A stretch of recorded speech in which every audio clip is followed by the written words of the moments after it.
Hello and welcome back to the channel, folks. I have been very busy, so I haven't gotten to all the videos that I want to yet, unfortunately.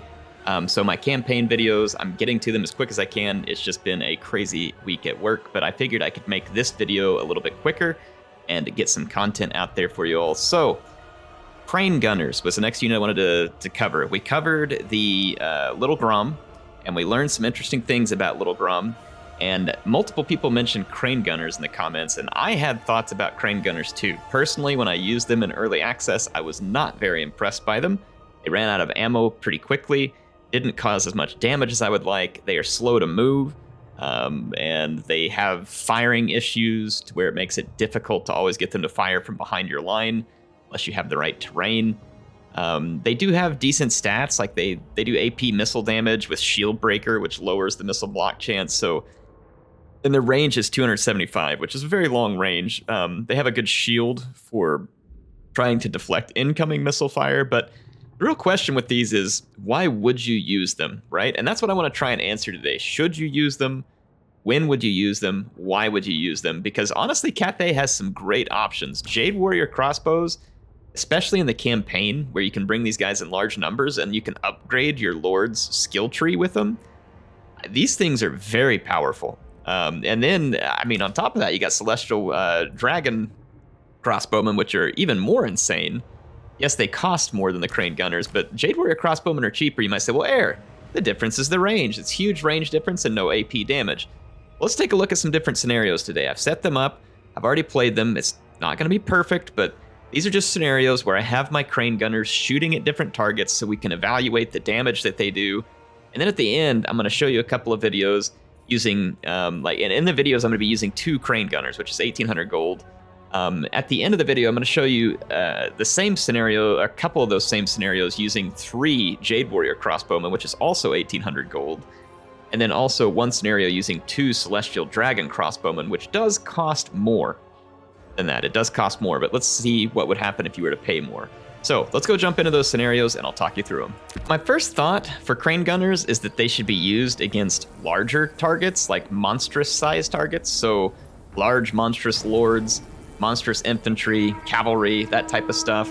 And the reason I say that is because they're easier targets to hit. It's not likely you'll miss as much.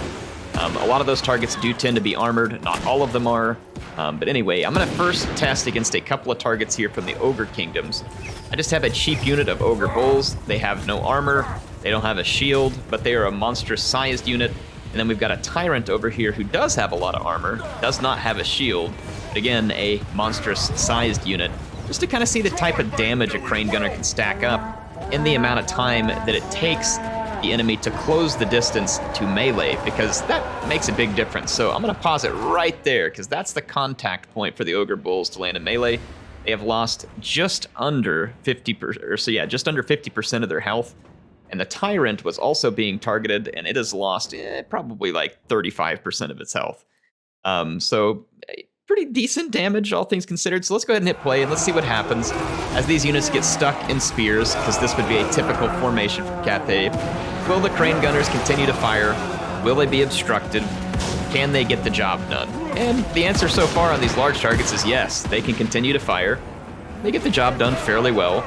Take a look at the ammunition stores here. Probably about 20 to 25% of the ammunition spent for the Crane Gunners to take out a unit that costs 450 gold. Seems fair. And then the Crane Gunner over here, hammering on an Ogre Tyrant, used roughly the same amount of ammunition. They are actually getting their shots occasionally blocked by these units being in the way, but for the most part, they are firing. But yeah, you can see roughly the amount of time it took them. They sealed the deal. They still have a decent amount of ammo left over to influence in the battle. But more ammo used there than you would think, just to kill every single unit in that Ogre Bull. So let's take a look at the next replay. I've got a different scenario. Hey, this scenario is going to be against a very high value target. So I've brought Skarbrand the Exiled, who is a large, very powerful melee character. This would be also what I would think of as an ideal target for Crane Gunners. I've brought the same 2 Crane Gunners. I'm allowing them to focus fire on Skarbrand. They're causing a lot of damage. Now remember that they have the Shield Breaker. I believe Skarbrand has a missile resistance. If he doesn't, I'm going to be shocked. He's got physical resistance. So he does have some resistance and spell resistance. Sorry, it's not a missile resistance, so he's not resistant to missiles. He's taking a beating. And it's not going to be pretty. And the shield breaker, I would imagine, like, I don't know if it only applies if they have some type of missile block chance. If they have no missile block chance, does it still apply? I don't know. Like, does it make him even more susceptible to missiles on the second volley? I'm curious. I don't really know exactly how those stats line up, but I mean, Skarbrand had lost 50% of his health by the time he got into melee here, and he's quickly losing more.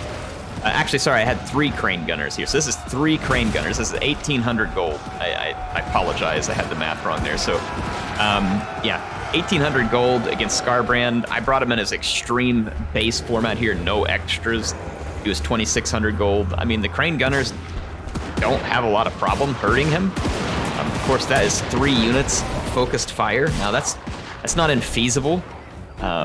If you think you're going to be up against you know, something like Skarbrand in the campaign, I don't know how feasible this is in multiplayer to bring 3 of these units. I mean, Khorne is very expensive. It might be feasible because if they bring Skarbrand, they're going to have a whole lot less infantry and other stuff. But of course, people are going to be trying to challenge this stuff. They're not just going to let you shoot him. This video was mostly just see how quick can they kill him with massed firepower. The answer was pretty quick. Pretty quick. So it wasn't horrible. Let's look at the next scenario. This scenario is going to take a look at well-armored cavalry, and in this case, the cavalry has shields too. So we tested against monstrous-sized units. How does it do against more entities? It's like, for instance, these winged lancers and Griffin Legion, and the AI is actually going to kind of be stupid here. And rather than just charging like I wanted them to, they're going to really slowly approach because the cavalry is waiting on the Boyar, who is the slower unit here. So a little bit irritating on behalf of the AI. However, this will give us a good chance to see, in an absolutely ideal scenario, how long does it take crane gunners, 1 unit at a time, to pick at these large cavalry. So I believe we're on our 3rd volley damage going in here, and it just passed through 25%, and they've had at least 4, maybe even 5 volleys over here, down to about half health on the winged lancers. So yeah, I mean, the crane gunners are definitely good at hitting these targets.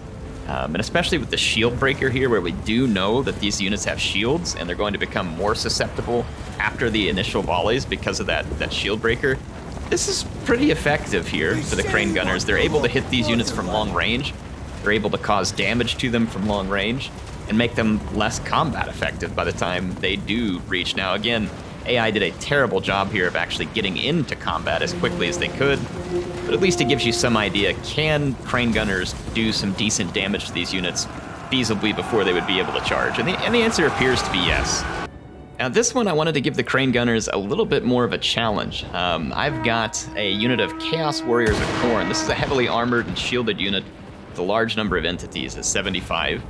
And I'm going to start shooting them with 1 crane gunner, and then my other crane gunner is going to be targeting this Herald of Khorne, who is basically an infantry-sized target.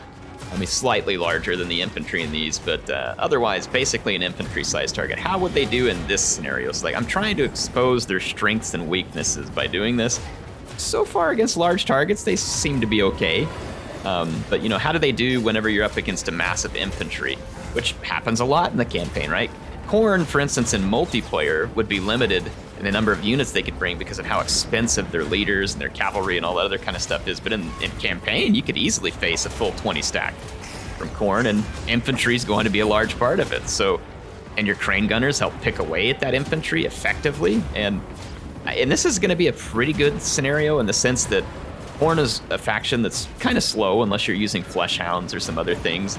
And here, these 2 units are approaching at basically as fast as they can. And this one here has taken pretty significant entity damage and hit point damage. Now, it's only 1 unit. And I mean, if you look at their lord too, I mean, this is some pretty decent sniping from range. It's really not bad. It's not bad at all. Now, as far as ammo usage, they've almost used half their ammunition, and they've barely gotten through half of the Chaos Warrior unit. So, I don't know. It's not great, like, to have had to use that much ammo to do that much damage. So, I don't know how impressed I am. Like, the damage is fine for me. I'm not sure I like the ammo level, and I've noticed that in every test so far. To me, the biggest concern with crane gunners is they are highly immobile. they struggle with line of sight that a crossbowman would have. However, they do have better range, but their ammo count seems really limited. And so I'm not sure I'm convinced that these units are going to be great because of their ammo count. Now that we've seen them perform, and some of these didn't see how they're blocked, like they're really struggling to fire, every now and then this Herald of Corn will get in a position where they can fire at them. But I mean, this is also illustrating a big downside of Crane Gunners. Like they really struggle to fire once the melee has been joined, and so it makes them very limited in their capability, whereas crossbows could still be effective here. So this is, I don't know. Anyway, speaking of crossbows, let's check those two scenarios I mentioned at the beginning. Let's see how, I've been using 2 Crane Gunners in most tests. How well would 3 Jade Warrior crossbowmen stack up in a similar test? So I've actually decided to use the Skarbrand test because this one will actually skew even more in favor of the crossbowmen, just to kind of prove a point here. I had 3 Crane Gunners picking at Skarbrand. You all got to see how long that took. So I've got 3 crossbowmen here. So this actually costs quite a lot less than 3 Crane Gunners. This is actually the cost of 2 Crane Gunners, right? It's 1,800 gold. 3 Crane Gunners would be at 2,700. So this is going to be significantly less gold spent. Now, downsides, it's going to decrease our range. Another downside is these crossbowmen are fairly tightly packed together, so they're more susceptible to artillery and other stuff like that. They can't engage from the same range. They do engage from a shorter range. Let's watch how they react. Look at Skarbrand here. Just literally kicks the crap out of our peasant spears to try and break through. I'm going to try and hold them here and make the attack. So already they've caused significant damage to Skarbrand. These are not upgraded. These are not chevroned. They are getting the yin yang here, which does help their reload skill. So that is one thing to consider. But getting the yin yang buff does not seem like a stretch of any sort. These crossbowmen absolutely melted Skarbrand, and they did it at a lower cost, and I think they even did it just a hair faster than the 3 Crane Gunners did. These guys move faster than Crane Gunners, and they're probably slightly better in a melee if you had to throw them in a pinch there. I forgot to look at the ammo there at the end, but you all have caught the ammunition. Let's take a look at Celestial Dragon Warrior, or Celestial Dragon Crossbowman, sorry. The Celestial Dragon Crossbowmen are here. They have very good leadership. They've got really good armor too, and shields. They're not great in a melee, like pretty weak in fact, but you know, again, they're gonna be better than Crane Gunners. And I've only brought 2 of them, so that's a cost of 2,200 gold. Again, 3 Crane Gunners in the example against Skarbrand was 2,700 gold. So this is gonna be, again, a significantly less amount of gold spend. 160 range, so pretty solid range, and you can see that very first opening volley there did almost 25% damage on Skarbrand. He is going to be taking a shellacking in these crossbows. He is at almost half health. Now he does come through and put together a pretty nice football punt there on these Celestial Dragon Crossbowmen, demonstrating why he is Skarbrand and why he is better than you in melee. So I'm going to come bog him down with spears. But again, a Crane Gunner takes longer to reposition. Look at this. A Celestial Dragon Warrior, or keep adding Warrior there. My Celestial Dragon Crossbowman can reposition much quicker than Crane Gunners. So in that same scenario, had Skarbrand come through and face kicked a bunch of Crane Gunners, that would have taken longer to try and reposition them. They have fewer entities, so if he kills one of their entities, I get hurt much worse on my ammo stores and my ability to do damage. And you can see that these 2 Celestial Dragon Warrior crossbowmen have absolutely no problem mowing down Skarbrand at roughly the same speed as 3 Crane Gunners. And that was after having one of them disrupted, had to reposition. So let's go through and look at some final remarks here. All right, so final conclusions on my part for Crane Gunners. I think their ammo's too low to really make them particularly desirable. I think that the only thing they have going for them over crossbows is range. They have a worse line of fire. They cost more than the standard crossbows. They are slower to reposition than the standard crossbows. They're going to be significantly worse in melee than crossbows. And they have fewer entities, so if an entity dies, you take a bigger hit to your ammo and other stuff like that. So I basically see Crane Gunners as being worse in almost every way than crossbows. They have only like 2, maybe 3 advantages. Range is the one advantage, and then they also have the shield breaker and AP. Now the AP advantage isn't there against the Celestial Dragon Warrior, Dragon Crossbow. I keep saying Dragon Warrior. I used to play this game on the Nintendo called Dragon Warrior, and that's why it keeps coming out of me, so sorry. In any case, the Celestial Dragon Crossbowmen have significantly less range, but they do have the AP damage, and the damage is very similar, though they do not have the shield breaker. So I don't know that I'm seeing the advantage here. Crane gunners have very low armor. They're not going to be very well protected against missile fire, despite the fact that they have a silver shield. They have low unit counts. With that low armor, they're going to be very susceptible to light cavalry charges, versus, say, like a Warplock Jezzail, which I think has slightly higher armor and is going to be a little more survivable. Their ammo count seems low. Can they do damage? Yes, they can do damage. But my real question in this, in my final position on the Crane Gunners, is why would I bring them instead of crossbows? I can just bring more crossbows. They're easier to position. They're more versatile. Crossbows have a better arc of fire, and they're more useful in more situations than the Crane Gunners without me having to deal with the slow speed. Now, you might say, well, Air, what about the range? Sometimes the range is really important. You know what? You're right. And if I really was worried about range, I'd bring a Sky Junk or a Grand Cannon. And you can bring one of those to obtain the range advantage to bring the enemies in so that your crossbows can destroy them. In campaign, I would say hands down, just use crossbows. Don't mess with the Crane Gunners. I am not as familiar with multiplayer at this time because I'm not playing a ton of multiplayer myself, though I am starting to get some more replays and look at it. But I would have to imagine that the same would probably hold true for multiplayer. Why would I bring the Crane Gunners unless there's a very specific scenario where I think their range is going to be handy, right? And that may be a scenario like I need a little bit of range to draw an enemy in. In that case, you may have a niche for the Crane Gunner. Otherwise, I'm feeling like that you're just better off to bring more crossbows.